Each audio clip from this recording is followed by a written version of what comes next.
6 months after a deadly plane crash in Northeast Philadelphia, and so many reminders of that tragic day. The community rocked by what happened.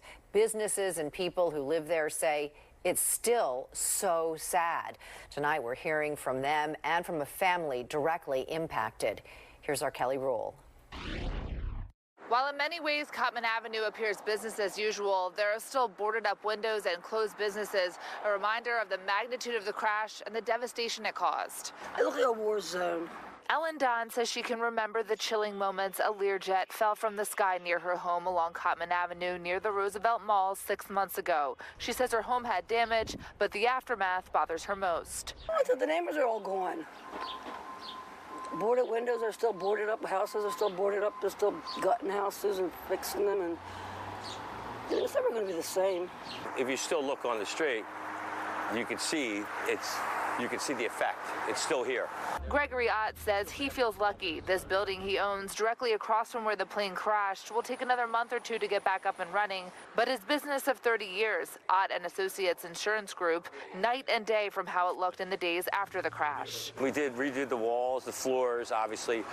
All the equipment's brand new. The computer systems are all new. The foot traffic is picking up again. Things are progressively getting the same way back to normal. The January 31st crash ultimately took 8 lives. 11-year-old pediatric patient Valentina Guzman Murillo and her mother were among the 6 on board heading to Missouri when the plane crashed about a minute after taking off. 37-year-old Stephen Druitt in his car with his wife and son died from his injuries.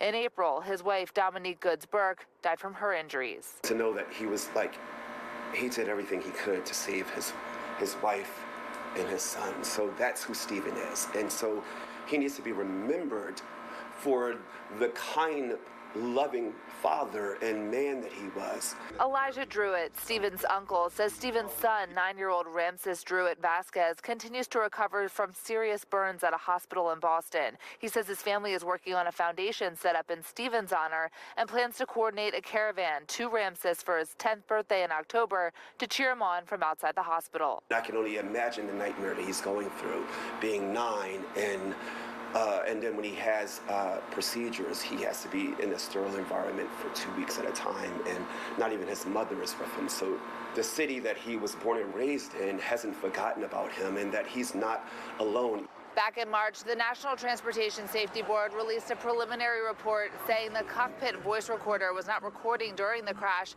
and had not been recording audio for several years, so we may never know what was said on board. Reporting in Northeast Philadelphia, I'm Kelly Rule, Fox 29 News.